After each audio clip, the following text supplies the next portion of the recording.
So when we first started Zitti, like any founder, you want to be ambitious and think as big as possible. So I thought I want to help solve this problem for all small businesses. My family's business being one of many small businesses. But then as I started to do more customer discovery and dig deeper into it, I just felt that I know there's a lot of horizontal platforms out there in technology, like in B2B tech, you've got horizontal solutions, you've got verticalized solutions. At least I felt that I kept going back to, instead of just starting with restaurants, quote unquote, let's make it exclusively restaurants so I can go as deep as possible in this space. And I think that was the initial light bulb moment where I just felt going as deep as possible in the restaurant I found that I was most interested in, and two, was most passionate about helping those kind of businesses.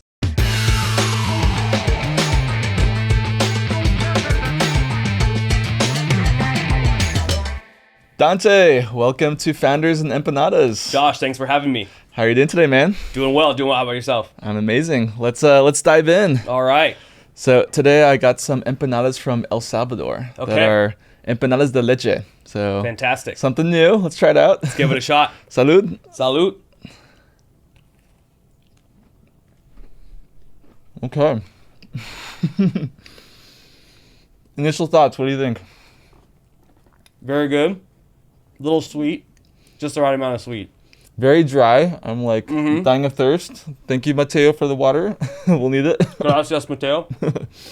Awesome, Dante. So we first met mid-pandemic, start of 2021, and you were still ideating on this idea around Zitti. I remember back then the logo was this cool golden race car.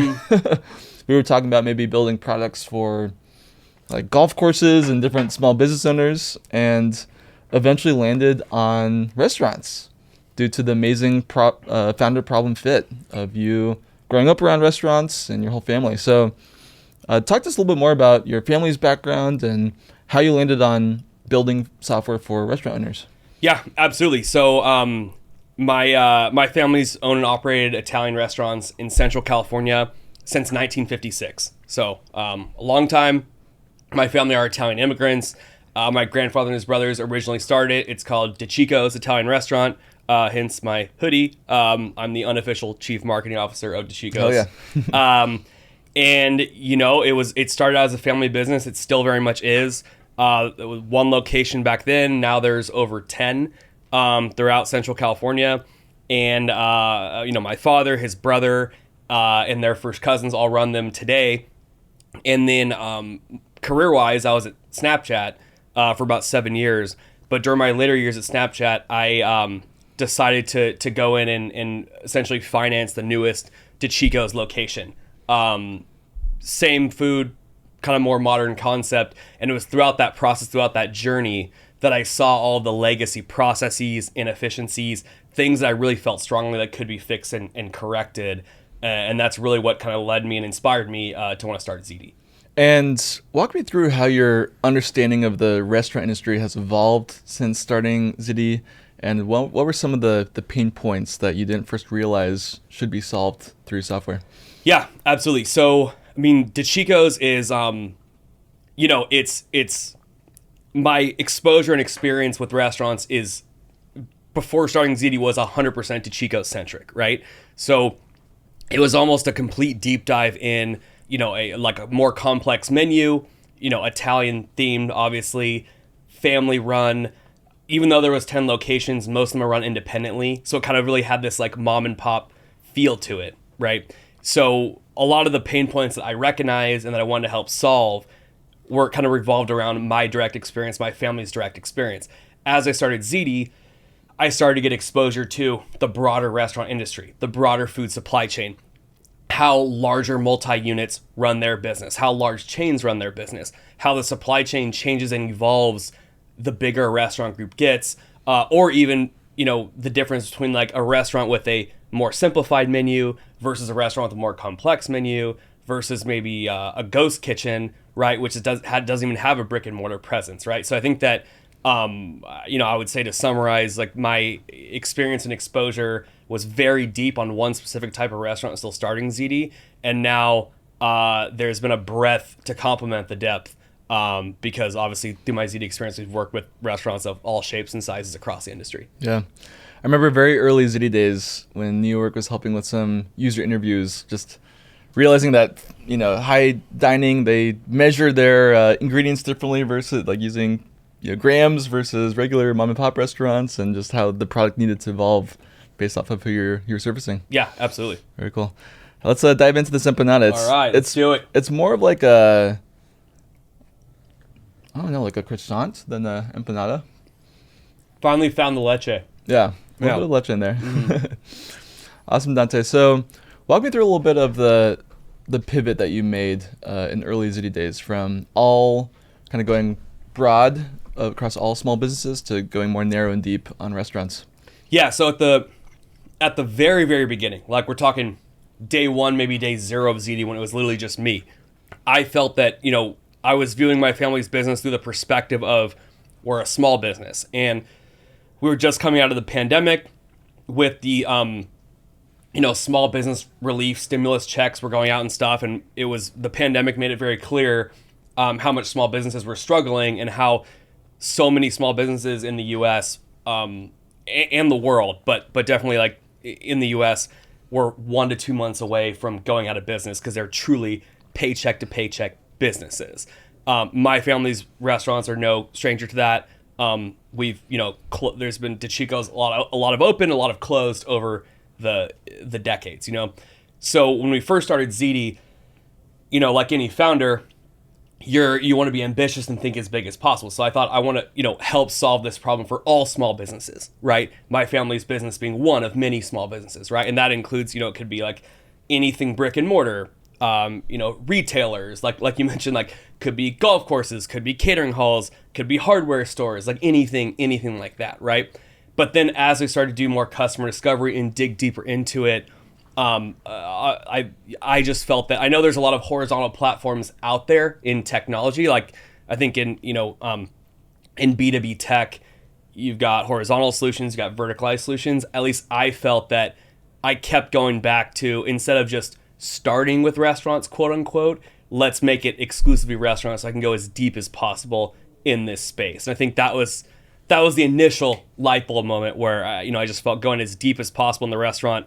One was just what I found that I was most interested in, and two was most passionate about helping those kind of businesses. Absolutely. And being able to pull from your backgrounds. Absolutely.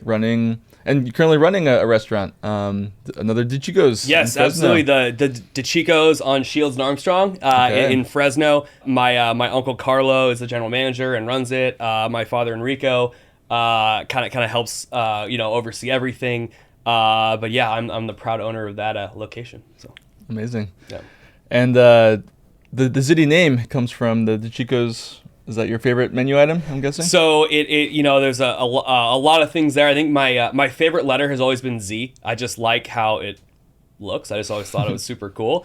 And then the pasta Zitti has one T, Z-I-T-I. And initially I actually explored calling it Z-I-T-I, and I tried to get the domain, and it was taken. So add another T in there, and that was available. So we got it. But actually I think stylistically, 2 I's and 2 T's with a Z. Yeah, that looks pretty cool. Awesome. It's a lot better with the leche. The first fourth of the empanada was a little rough, but once you get to the Twinkie piece, once you get to the leche, it's pretty good. Yeah. Awesome, Dante. And then with you being so close to the problem as a founder, were there any blind spots that you had where you had maybe some strong convictions of experiencing this pain point yourself that didn't end up being really resonating with the rest of your users?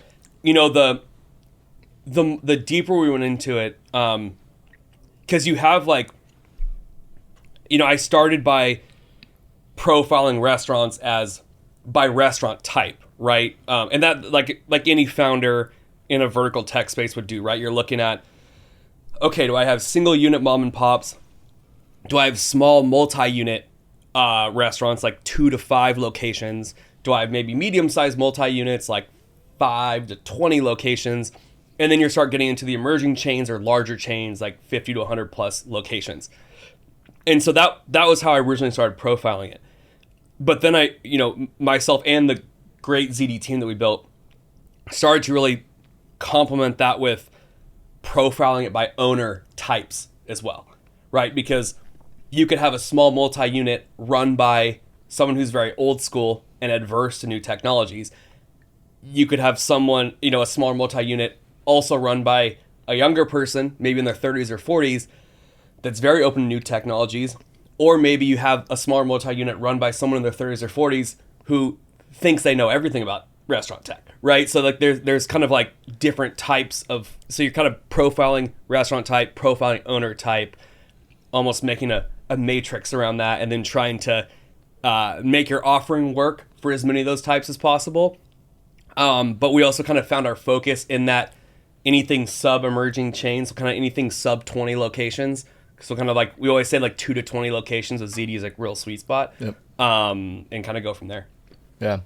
It's interesting, like the single location restaurateurs, it's kind of running with your hands on fire all the time. But once you get to 2, that means you have some processes in place and can start. Exactly. And I think a very smart restaurant executive told me one time, although people like to talk about the high failure rate of restaurants, the failure rate of restaurants goes down by 70% when you open a second location. Oh, wow. So if you have 2 restaurants, that means you have a real business, a real operating model.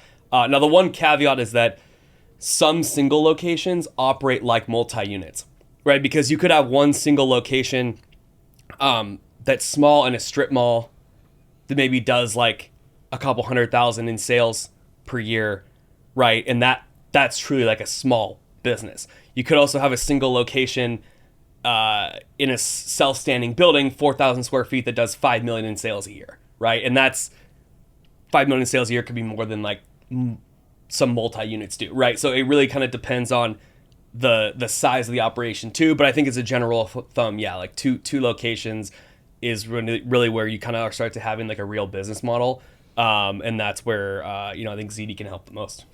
And as Zitti grew, how did you balance staying close to the customer's problem while also managing larger teams and your role and scope increasing as well?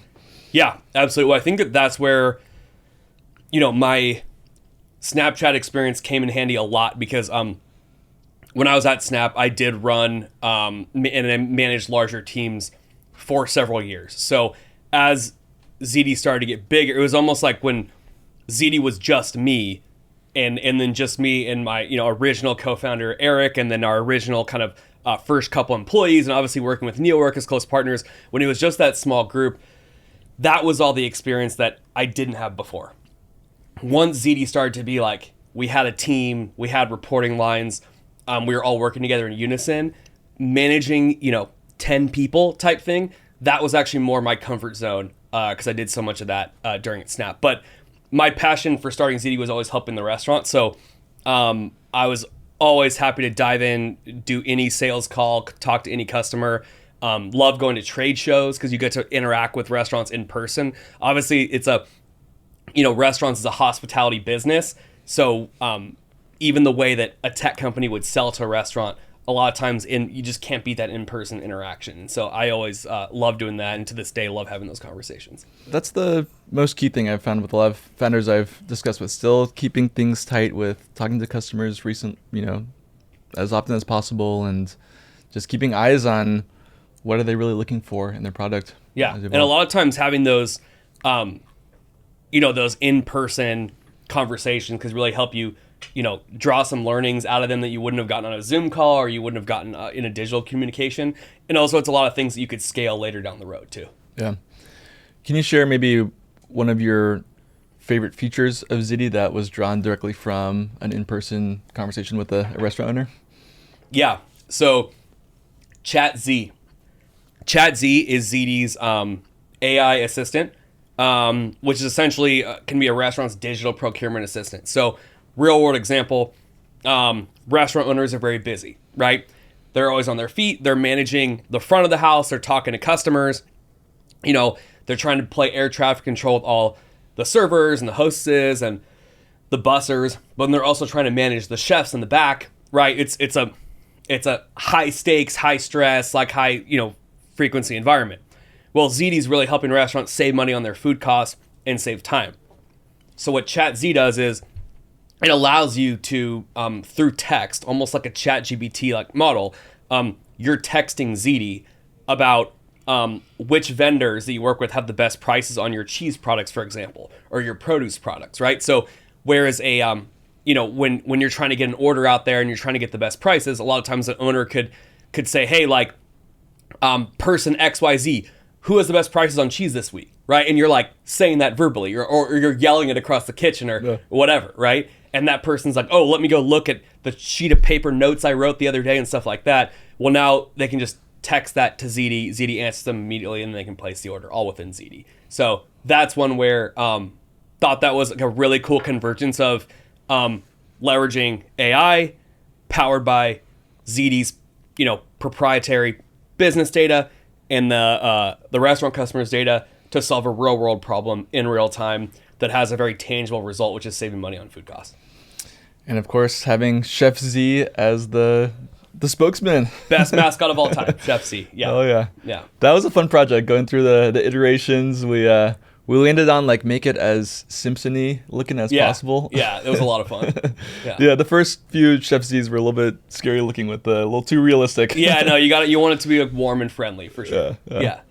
Awesome. And Dante, I'd love for you to talk a little bit more about how you've been able to leverage outsourcing too for the non-core functions of the Zitti team. Yeah, absolutely. So I think so originally when we were first getting started, it was important to have a really good prototype of the product there. So we leveraged an outsourced engineering firm called Tulico, based right here in Santa Monica. Steve Lackenby, founder, has gotten to be a close friend of mine. And they have been a phenomenal team and provided those early engineering resources to spin up kind of from 0 to 1. Grabbing lunch with Steve in 2 hours. Oh, amazing, amazing. Tell him hi for me. Yeah. And then, so then after that, and then of course, eventually we transitioned to Zitti's own in-house development team, led by our head of engineering, Brian Weichel, who's fantastic and the team. But then separately, as Zitti's business needs became more complex, right? We were dealing with large data sets. We were even dealing with needing to outsource some dials for sales calls and stuff. There was a lot of things that it would have been, as a seed stage startup, pretty expensive to hire all these people to do. Having the ability to leverage NeoWork and the amazing resources you guys have as our one and only BPO, kind of a one-stop shop, was invaluable. And using you guys, to this day, and anything from helping us out pull and synthesize data to providing like an outsourced a bit of a SDR sales team to kind of like pound the phones and stuff, to some graphic design on some one-off projects. It's truly been so awesome working with NeoWork, and I really, to any startup founder, I would, as a founder, you're really trying to maximize the resources you have as much as possible, right? And it doesn't matter if you've raised $10,000 or $10 million. You need to spend every dollar like you're never going to raise another dime, and you need to like maximize that as much as possible. And so I think really being rigorous around what are the things that I absolutely need full-time employees for, and what are the things that I can outsource, what's proprietary to my company and what's not. And if something's not going to be proprietary to your company, I think leveraging, like we did, offshore resources in the form of like an early stage dev firm like Tula, and then a kind of all-encompassing BPO like NeoWork has been really valuable for us. And thinking through your journey with Zitti, what were some items of the budget that you would have done differently of not spending on, just going back thinking retroactively? Yeah, absolutely. So I think that on the sales and marketing side of things, I think that as a founder, once you build your product and launch your product, you're so excited to get it out there and get it in customers' hands, right?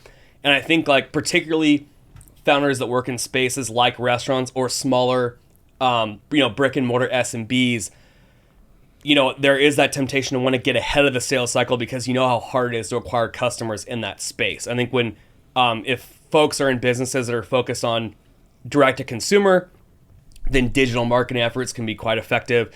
If you're focused on true enterprise sales, it's more of like less reps for bigger wins. If you're focused on, brick and mortar SMBs or even just more main street SMBs, that's always historically been a really tough sales cycle. So when trying to get ahead of that, but you got to make sure that your product is exactly right for where you want it to be. And I think it's important to almost withhold putting that many resources into sales until you know for a fact that your product is hitting all aspects on it, right? So like for our example, like once we felt that we were really meeting all of DiCicco's needs, right? We really felt that, okay, we can start to start to allocate resources to sales and start to go after restaurants at least similar to DiCicco's, right? And even if a restaurant on paper is similar to DiCicco's, the owner of that restaurant may have very different ideas of how things should be done. And right or wrong, they're the customer, you need to respect that, right? So I think in hindsight, I probably would have invested in like that early stage, almost pre-market fit product longer, and then withheld pouring gasoline on sales until later. And at what point, for our first-time founder listeners, at what point is it appropriate to make that shift from trying to get product market fit to investing in marketing sales? Yeah, I mean, there's no hard. It's not black and white. I think that's the tough part. I think once you have founders proactively telling you how good your product is, right? Founders that are not inside your network, right? Or founders referring other founders to you. I mean, that was like some of the coolest, experiences we had is when some of our customers started saying, wow, Zitti's really saving me a lot of money on my food costs right now. Or we had one group of folks that they were a multi-unit group. I think they had 6 locations. One of the locations wanted to pilot Zitti first. And the general manager of that one location said he started going into his weekly meetings with the rest of the general managers, and they were all asking him, like, why is your P&L so much better than all of ours now? And he was like, because he was using Zitti, right? He was actually saving money on his food costs consistently, and his location was steadily becoming more profitable. That motivates the other 5 general managers to be like, we need to start doing this. We need to adopt this across the group. And so I think once you start having more anecdotes like that, I think that as an early stage founder, you don't have millions of data points to draw on, right? You have your founder instinct, right? The reason why you started the company in the first place and why you're passionate about solving this. But then you have these series of anecdotes that can add up over time. And I think that once you start to have more and more of these anecdotes coming in of customers really being excited about the product you have, having tangible results of that you're driving for them, and then starting to recommend it to other of their colleagues, that's when you're really ready to go. We got something rolling. Awesome. I think it's time for round 2 of Empanadas. You've been doing most of the talking, so yeah, you're a little bit behind, but let's go at it. They're pretty good. The first bite was rough, but I've become a fan. Pretty good. So Dante, let's talk a little bit more about your background with Snapchat. The projects that you worked on there and really around insights as well. How did that craft the building of the Zitti product? Yeah. So Snapchat was my first job in the tech industry, right? So coming out of college, I worked in investment banking for 4 years. And then when I started at Snapchat, I was initially on the corporate strategy team. So kind of leveraging some of that financial skill set that I had. But then Snapchat was about 200 people at that time. When I left Snapchat, we were 7,000 people. So over that, period of significant growth, I did a lot of different roles. A lot of those roles were business development focused, where I was helping to launch different revenue streams, different business lines for Snapchat. I worked on the IPO, and I also helped to lead their international growth efforts in my later years of the company. Throughout that entire journey, I was very close to product specifically, right? So I'm, listening to customers and sometimes listening to investors on, the needs they have, right? So I need to be able to translate, what customers and business partners of Snapchat are saying to our product team to help ensure that, obviously you have the core product, which is amazing, and that's Snapchat's such a leader in visual communication, ephemeral communication, augmented reality, but also how can brands and media companies leverage those experiences to their benefit. And the more, over 7 years, I had a lot of those like in between conversations where you're translating customer needs to Snapchat's product team, seeing what Snapchat's product team can and can't do, shipping those, and then taking those to market, driving success from those. That whole process, I think, really put me in a unique position where when I started Zitti, I really understood how product and customer facing side of things worked together. And as a founder, that's exactly what you need to do, right? If you only have experience in product and then you're a founder, I mean, you could do anything, right? But you haven't necessarily had those reps of interacting with customers directly and getting, it's almost like getting splashed with cold water of just a dose of realism of you saying, I built this great product, and they're like, I don't care unless you have this feature, I'm not going to use it, right? On the other side, if you've only experienced working with customers directly, you can still be a very successful founder, but you also may not have experienced that process of building a product from scratch, everything that goes into it, and also that dose of realism of like, I can't just wave a magic wand and give the customer what they want. It takes time to build, and there's infrastructure first, and there's layers to it, right? So I think that on my experience at Snap, I had a little bit of both, I think. So Zitti really helped me hone both of those and go deeper in both of those. But having that initial exposure to both, I felt was super valuable. That's such a underrepresented skill in founders, of being able to translate what product needs actually are with all the different stakeholders. That's it. Because if the founder's not doing that, no one's going to do that. Because everyone's in their own. I mean, even if you have a small company, folks have their, like, you're not like, as a founder, you're not necessarily hiring someone with the job title of interpreting customer needs for product and vice versa, right? That's not a startup title. You're hiring for sales, you're hiring for engineering, you're hiring for product design, BD. The founder truly is the one connecting all those dots. And I think that the more effective you are at connecting those dots, and I think even for folks out there considering starting a company, to really think about ahead of time, right? How passionate am I about connecting those dots? And if you're not passionate about connecting those dots, and you say you just want to do product or you just want to do the business side, you could absolutely still be a great founder CEO, but then it's important to complement yourself with someone who is passionate about doing that. Some of my favorite memories of working with Zitti are seeing you on these customer calls and like being able to translate what different Italian finger movements actually mean of what they're looking at, what they find compelling. It's the name of the game. Yeah. Amazing. Walk me through a little bit more, Dante, about Snap and your background with partnerships. You're one of the founders that I think really leverages partnerships well. So walk me through a little bit of how other founders could potentially see vendors as partners or see adjacent businesses as partners and extract a lot of value out of that. Yeah. Can use some real world examples. So when I was at Snapchat, the partnerships team had been started before I got there, and it was focused, but there's only like 2 or 3 people working on it.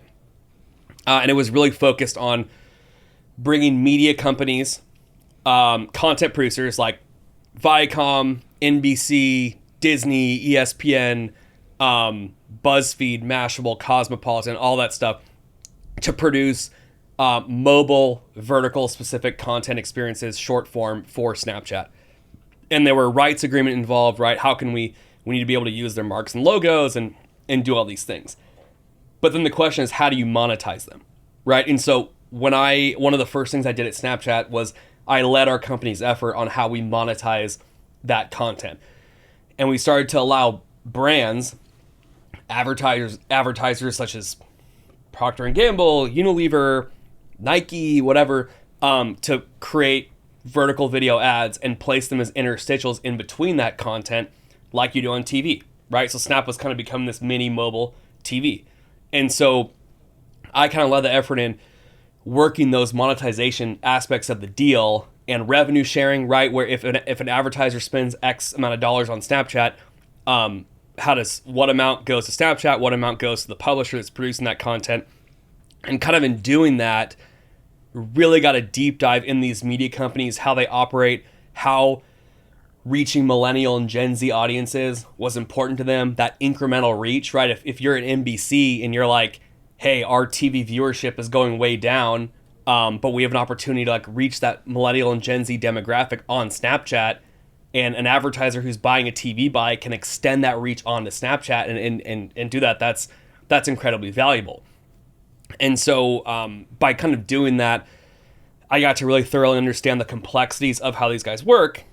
And then adding a layer further, those partners, those media companies could also be advertisers, right? So ABC could be doing, let's say, could be doing producing like a mobile version of The Bachelor on Snapchat. They were selling ads in between. They're a partner, but they could also be buying ads on Snapchat and other places promoting The Bachelor TV version, right? So ABC is both a content partner and a client and an advertiser of Snapchat. Mm-hmm. Connecting those dots is what I started to do a lot of. And then I did that on a global level. So when we first launched into the UK, it was the first international market Snap launched into. It was around like 2016. I started working with companies like the BBC and Sky and ITV to produce British content for Snap. And then the same thing in France, same thing in Dubai, Germany, India, Japan, Korea, Australia. You're kind of rinse repeat doing a similar thing. And so I think all those experiences throughout my time there, now when I'm at Zitti, when we start working with partners, we were always looking at partners in that way because that's all I know how to do, right? You're a partner, you could potentially be a customer. How does this all work together? So cool. It's been amazing to see just the evolution of Zitti, man. I'm so proud to see what you've built, and congratulations again. Thanks, man. Appreciate it. Final question, Dante. How did your very strong founder problem fit also tie into the need for building out a software product, and specifically the fact that you're a non-technical founder? What were some of the challenges or drawbacks you faced of having this compelling vision, but not having the technical expertise or background to build it yourself? Yeah, absolutely. I mean, it's a lot of trial and error. And I think that having, I had a very clear vision of the types of problems I wanted to solve, but then mechanically, how are those things built, right? That is really a direct line of communication between myself and engineering, right? And I think that, whereas at Snapchat, my experience was I had a direct line of communication with product, not necessarily engineering, right? So really getting a deep dive in things like engineering, infrastructure, architecture, how things are built, how development cycles built.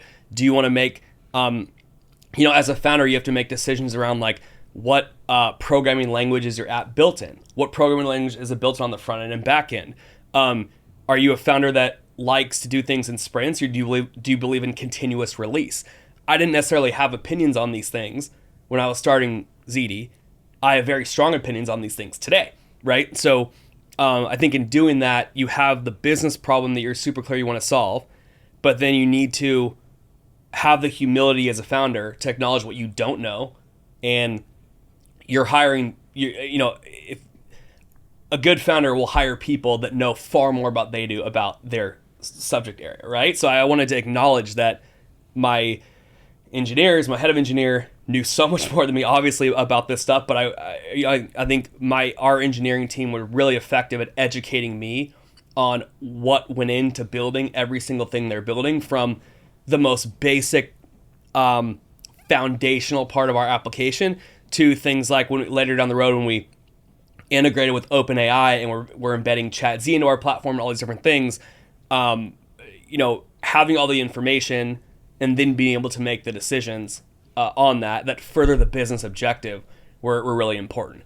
Also, I think even though Zitti's technically a B2B application, I'm very passionate about UI and the user experience. I think that probably comes from one, just like how I'm a bit of a creative person.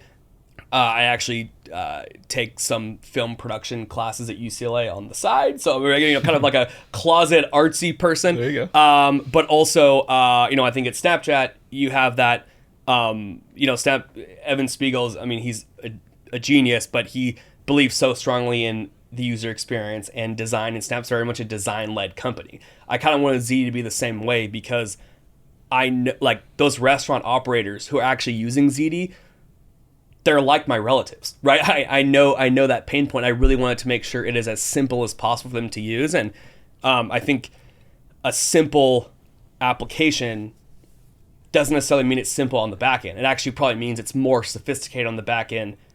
So I think that Zitti ended up kind of moving in that direction, where it was very simple on the front end, quite sophisticated and complex on the back end. But that was only possible by me learning everything as much as I could about the engineering side and what went into everything, combined with the business objective I wanted to further, combined with my own preferences and tastes on the front end UI side and the type of experience I want our users to have. Yeah, I really appreciate Zitti's design, and just when dealing with restaurant owners, you can't assume that they're going to understand what a hamburger menu means and to click on that. And absolutely, absolutely. Yeah, I think one of the one of the coolest things is where my wife Jennifer, she's a lawyer, she's incredibly smart, but doesn't have direct experience in the restaurant business, right? So when I show her the Zitti app, right, and just say, like, play around with it, right, like, try to place a fake order or use ChatZ and stuff, and she's like, okay, like, I understand what's going on here, like, this all makes sense to me. I'm like, that's a win, right? You have someone who's, like, really smart, capable, knows technology well, not familiar with the food business, can put Zitti in their hands, and it all makes sense. And I think that level of simplicity, I want, even someone who's maybe an investor in a restaurant group who doesn't have any operating experience, but they need to know what's going on, should be able to use Zitti to monitor their food costs, their procurement activities, and kind of keep their operators honest. And are you really saving food costs for me type thing? Yep. So, yeah. Lastly, Dante, just as a friend, it's been cool to see your journey with Zitti also overlap with a lot of big life moments, from getting married to having your kid 6 months ago. And it's cool to see you be now more domesticated as a father versus the early Zitti days. Absolutely, it's I think that it's inevitable that when you're a founder, and for any founders out there, right, being a founder is saying being a founder is a 24/7 thing is putting it lightly, right? I kind of view it as, like, there's 3 legs of the stool to being a founder. Like, first, you're building a product that is probably your vision, right? Then you need to sell, market, and distribute that product. That's a whole nother complex process. Then you need to raise enough money to capitalize the business, to keep the lights on, to allow you to build the product and sell and market it in the first place, right? So as a founder, you're solely responsible for building a product. You're solely responsible for building a sales and marketing engine to take it to market, and you're solely responsible for raising money and managing all the investors that it takes to support the other two. And working at a company where you're not the founder, it could still be a startup. You could work at a 10-person startup, but if you're not the founder CEO, you're only going to be responsible for a maximum of 2 of those things, right? And so it's just a different seat to be in. And it's impossible for it not to be a 24/7 thing. And so then, of course, like, a lot of founders are younger. You may have personal life moments go on in parallel to all that stuff. And so, Jennifer and I got married in late 2022, right as we were closing our seed round, right? And so, like, 2 days before our wedding, I was, like, on call. I mean, I probably should say this. I was on calls, like going through, like, with investors around, like, our seed round, right? And then our son Maximus was born March 25th of this year. I can't believe he's 6 months old now, but he was born at 8:36 p.m. on a Monday. At 7:30 a.m. that Tuesday, I was on a Zoom call, camera on, from the hospital in the lobby area, kind of back at it. And so so I think that, whereas larger companies, like, you got paternity leave and all those other things, right? So I think that it's there's a lot of non-glamorous sides of being a founder, but if you truly love what you do, it doesn't necessarily always feel like work, and it's very much intertwined with everything. And I think for me, actually a fun story, speaking of like my own child, right? When one of the stories that my parents always remind me of, when I was born and they were taking me from the hospital home, they actually stopped by at our family restaurant. So I'm like literally a newborn from the hospital, stopped by the family restaurant, went to the kitchen, and my nono, my Italian grandfather, was cooking in the back, slipped a dollar bill in my car seat, probably not sanitary, to wish us good luck. You know, it's a little Italian sign of good luck, and to go home. So I've literally, I was in a restaurant kitchen before I was even in a home in my life. And so we didn't do that with our son. We took him straight home and kept it a little more sanitary than that. But yeah, it surely all intertwines for sure. Gotta get the Zitti in before the breast milk, right? Absolutely. Priorities. Yeah, yeah.